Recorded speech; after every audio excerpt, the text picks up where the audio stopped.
Hi, and thanks for logging on to the Daily DVAR Halacha. And here's a brand new halacha for you, and it's for Monday, the 16th day of July, which is the fourth day of Av. Here we go.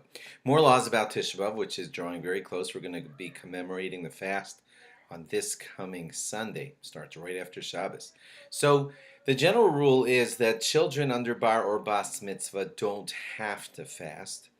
But if a child is near to bar or bat mitzvah, then certainly they should consult, with their parents and their rabbi and figure out what a good thing for them to do is. Not a bad idea to try, but certainly you don't have to if you're under bar or bat mitzvah. If you're under bar or bat mitzvah and you feel you can't fast the whole fast, should you try to get like 9 hours, 12 hours, 16 hours? So that too, some people say that it might be a good idea to try to do that, to at least get training in the idea of fasting, but that too should be a decision made by the parents and the rabbi together for their 9-year-old, their 11-year-old, their 7-year-old, whatever, each child according to their abilities. Just discuss it with your rabbi. If the children are eating on the day of Tisha B'Av, one thing that is more firmly suggested in halacha is that they eat just for food. But things like delicious things like candy and Slurpees and whatever, ice cream. So you should certainly try to cut back from that and just have a sandwich so that you're eating to eat. But the enjoyment of food you should certainly try to put out of your life, even if you're an 11-year-old. So if you're told you have to eat, then eat. Have a sandwich and a drink, and that's it. But you don't have to eat your yummiest favorite food on this great day of sadness. If somebody is eating in the middle of the fast of Tisha B'Av for whatever reason that they do have to make this year Havdalah. Because when Shabbos ends, we all didn't make Havdalah. You're not supposed to eat until after you hear Havdalah.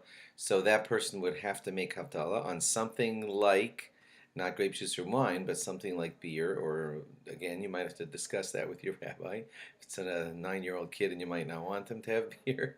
So discuss with the rabbi what would be an appropriate drink to make Havdalah on. You would make the bracha of shehakol on the drink and the hamavdil bracha that is at the end of Havdalah.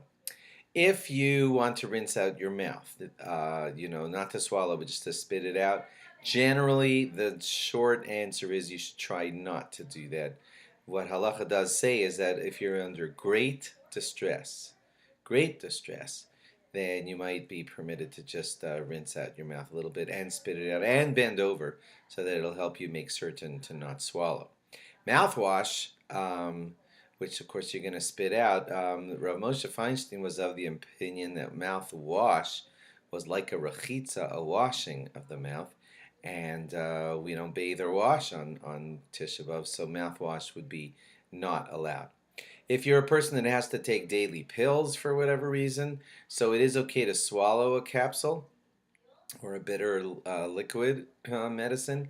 And if that capsule, needs to go down with a tiny bit of liquid, then you can again speak to your rabbi. Some suggest that you use just something that doesn't taste good, like not poison, but like a little bit of Malox, Pepto-Bismol, something that's just liquidy enough to help you get the pill down, but not really delicious or liquidy, and a tiny, tiny amount just to get the pill down. That too, discuss with your doctor and rabbi to have a plan in advance. Thanks for logging on, and log on again tomorrow for more. Bye-bye.